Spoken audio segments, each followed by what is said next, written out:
सीधा साधा, क्योंकि हम ही हैं असली। 2024 लोकसभा चुनाव से पहले अपने अपने गुट को मजबूत करने में कांग्रेस और बीजेपी पूरी शिद्दत से माहौल बनाने में लगे हुए हैं। दरअसल एक तरफ जहां दिल्ली से बहुत दूर बेंगलुरु में विपक्षी एकता की बैठक हो रही है, तो वहीं दूसरी तरफ सत्ताधारी पार्टी भाजपा ने आज दिल्ली में एनडीए के दलों की बैठक बुलाई है। जानकारी के लिए बताते चलें कि एनडीए की इस अहम बैठक की अध्यक्षता खुद प्रधानमंत्री नरेंद्र मोदी के हाथों में है। एनडीए के कुनबे में लगभग 38 पार्टियों में 13 दल ऐसे भी हैं जिनकी लोकसभा में एक भी सीट नहीं है। बीजेपी कह रही है कि एनडीए की बैठक में 38 पार्टियां शामिल होंगी। आंकड़ों पर गौर करें तो पता चलता है कि ये विपक्षी दलों की बैठक में शामिल पार्टियों की संख्या से 12 ज्यादा है।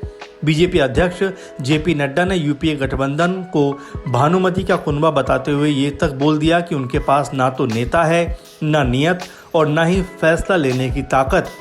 वैसे यहाँ बीजेपी को इस बात का मलाल जरूर होगा कि बीते सालों में एनडीए से उनके कई सहयोगी दल नाता तोड़कर दूर जा चुके हैं। इन दलों में जनता दल यूनाइटेड, महाराष्ट्र में उद्धव ठाकरे की शिवसेना जैसे कई दल शामिल हैं।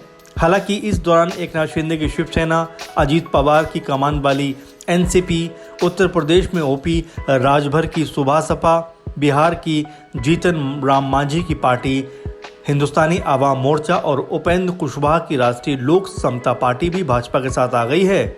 यहाँ ये बताना भी जरूरी हो जाता है कि महाराष्ट्र से एनडीए की बैठक में पहली बार एकनाथ शिंदे और अजीत पवार भी शामिल होंगे। एकनाथ शिंदे ने कुछ समय पहले उद्धव ठाकरे से बगावत करके भाजपा के साथ मिलकर महाराष्ट्र में सरकार बनाई थी।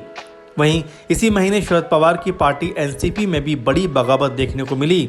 असल में शरद पवार के भतीजे अजीत पवार पार्टी से अलग होकर कुछ विधायकों के साथ भाजपा शिवसेना की सरकार में शामिल हो गए। चिराग पासवान अपने पिता रामविलास के एकमात्र उत्तराधिकारी के तौर पर एनडीए की बैठक में शामिल होने वाले हैं।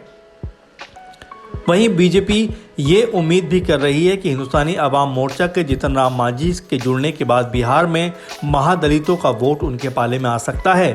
इसी तरह से विकासशील इंसान पार्टी के मुकेश साहनी के एनडीए के पक्ष में आने से नाविकों, मछुआरों और किसानों के वोट बीजेपी को फायदा पहुंचा सकते हैं। फिलहाल ये बैठक के बाद पता चलेगा कि बीजेपी के साथ कौन कौन से दल कदम से कदम मिलाकर चलने को तैयार हैं। अब एक बात तो मानकर चलना होगा कि 2024 के चुनाव को देखते हुए बिगुल सत्ता पक्ष और विपक्ष दोनों की तरफ से बच चुका है। दोनों ही सियासी अखाड़े राजनीति रणनीति बनाने में बिजी हो गए हैं। अब देखना होगा किसके पक्ष में माहौल ज्यादा बनता हुआ नजर आता है।